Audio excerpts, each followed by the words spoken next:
Welcome to the Central Prairie Co-op Podcast, your go-to source for all things agriculture. Each week, we bring you expert insights, market trends, and real stories from the field. Whether you're a seasoned producer or joining us for the first time, there is something here for you. So, grab a coffee and let's dive into the business of agriculture from the ground up. Welcome to the Central Prairie Co-op Podcast. I'm your host, Mandy Lyons, and I just pulled Mike Corbus, our CEO, in. Everyone knows that we are in the middle of fall harvest. We're growing great guns, and I'm certain people are trying to get as much cut as they can before the rain that's coming. So Mike is going to give us a quick update on what is going on harvest-wise and across the CPC footprint. Yeah, thanks, Mandy. A couple things I want to cover. Update on the Frederick bunker. Talk about some of the elevator function, where we're at on harvest, and maybe even some of the basis numbers out there. So I'll start with Frederick bunker. So wanted to make everybody aware that know that we are coming up on, I guess, what would be the major part of milo harvest here pretty soon. I know we got some rain coming, and what is this, the 21st or 22nd? 22nd. Okay, Wednesday. So probably by the time everybody hears this, we will have gotten some rain, is what it sounds like. So we'll see how that goes. But in any case, back to Frederick bunker. So we had a situation we were made aware of. So everyone knows we started back earlier, mid-July, I believe it was, on this project, and just continually got rain, and pushed us way back. So we weren't excited about that, but we needed the rain too. So during this process, the South Road, which is the one that goes, it's on the south side, obviously, of the bunker, got some questionable spots because of all the amount of rain while it was being constructed. So looking at that, we felt like there's a risk that there could be some patron equipment damage potentially or other issues or delays. Long story short, we decided that we were going to err on the side of caution there.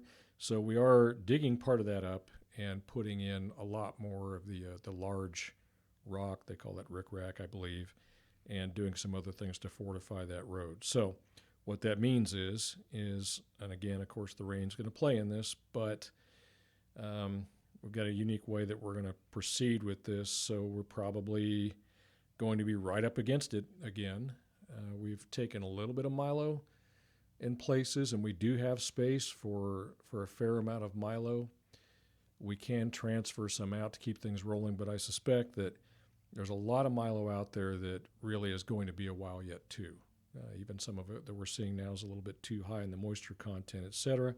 So we typically will get some in there like we are now throughout our footprint, and then we may see some sprayed or wait till it freeze and then kind of get a second wave. So, but in any case, again, we did this whole thing just knowing that there was going to be 3 basically bumper crops at the same time and trying to get another 1 million bushels of storage there. So anyway, not real excited about that, but it is what it is. So right. We're trying to make that work, and we're on it.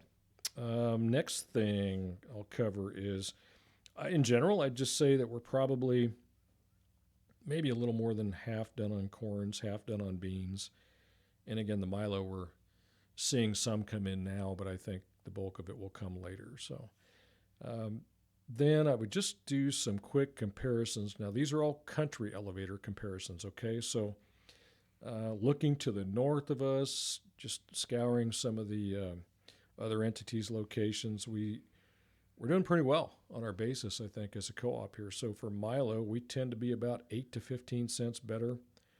Corn about 5 cents, and beans about 15 cents. And then to the west of us, we're doing 13 to 20 cents better. 5 cents again. Well, actually, maybe a little bit less on the corn. There's a stronger corn market out west, obviously, with the cattle. And then beans were about 15 cents better. To the east of us, we're pretty even on milo and soybeans, and we're about 15 cents better on corn on average. And then to the south of us, we are looking probably even on milo and corn and about a nickel better on soybeans. So doing the best we can for you. I know there's, again, we all know the input prices and things like that are pretty healthy. They don't seem to be backing off much, and grain prices aren't all that great, so we're trying to do the best we can for you. I think finally, one last thing I'd like to mention, just please asking everybody to keep in mind, we have a number of elevators that may have more than one pit, and every harvest will at least have a question about, well, why aren't all the pits operational or whatever. It's not that simple, and we are trying to be as fast as we can at every single location, but we basically take 3 commodities at once, and we have that going on at a lot of our locations, and not all pits can take all commodities. But what it really has to do more with is the internal side of the elevator and the way the grain moves in the elevator. So a lot of times if you'd open up a second pit, it actually doesn't do anything to speed things up. In fact, you'd cause bigger problems that way. So, loading out to make room. So we're also naturally taking in 3 grains and also shipping out sometimes 1 or 2 grains at the same time, trying to keep space going. And so that affects the movement. Grain staging within the interstices, things like that they have to do, to shuffle things around to get it loaded out. And also in some cases, some of the bins are aerated, better than others, frankly. And so we're trying to place grain in the right spot to keep it in there. So anyway, I know everybody's busy, and it seems to be the normal thing anymore, trying to outrun the rain and working hard. So just wanted to make that known, I guess, just to kind of maybe ease some of the frustration, or people understand, how some of these things work a little bit more and what we're trying to do for them. So Yeah, logistics are just complicated, and there's something you just cannot see from absolutely. the outside. Yeah. So appreciate everybody, and thank you. And I'll continue to try to do these things as we can, just give you some short updates and keep everybody posted. Thanks, Mike. Thank you. And thank you all for joining the Central Prairie Co-op podcast. Tune in next week, where we will continue to talk all things ag from the ground up.